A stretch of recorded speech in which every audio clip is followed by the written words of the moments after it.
Hello mga kakwento, good morning, good afternoon, good evening, wherever you are tuning in. Thank you.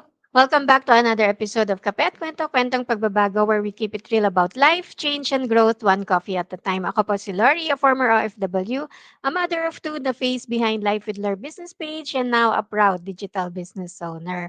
So tonight's episode is pre-recorded kasi honestly, sobrang busy ako for this week. Pero grab your coffee or tea and let's chat. So tonight, gusto ko mapag-usapan kung papaano mo pwedeng palaguin ang income mo.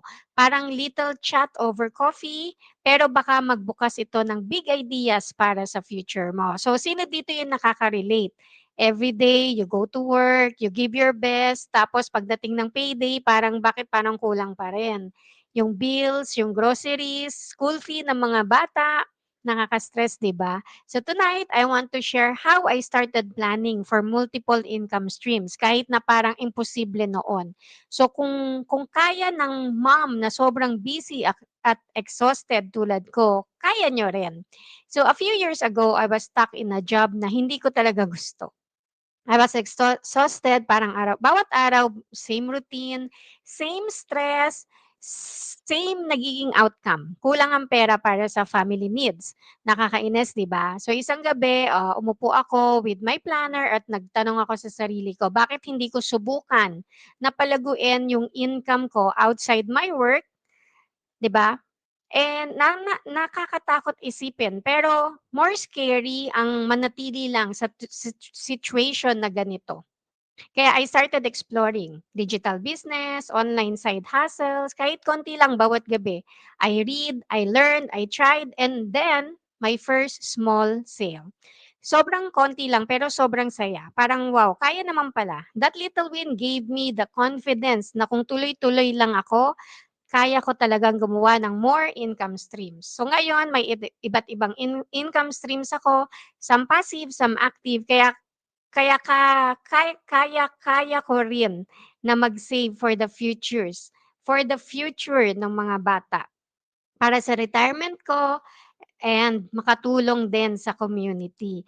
And it all started with a simple decision to stop waiting for the perfect time and start planning for more. Kasi wala namang magic. Just a small step na mag-add up. So, hindi mo kailangan na maging perfect lahat. Ang kailangan lang magsimula ka.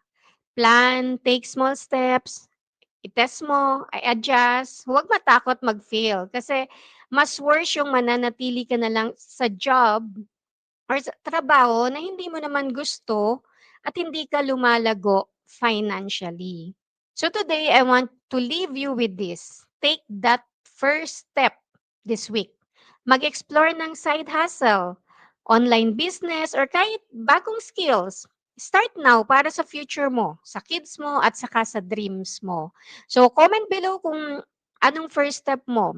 And i-share mo rin sa mom, sa mga friends mo na ready rin mag-level up. So thanks for joining me sa pre-recorded ko na Kape at Kwento, Kwentong Pagbabago.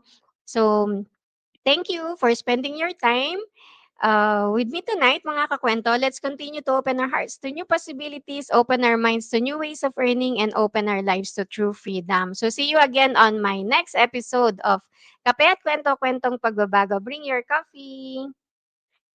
Bring your dreams and let's talk change. Let's continue to earn smart and live free and grow into the person God created us to be.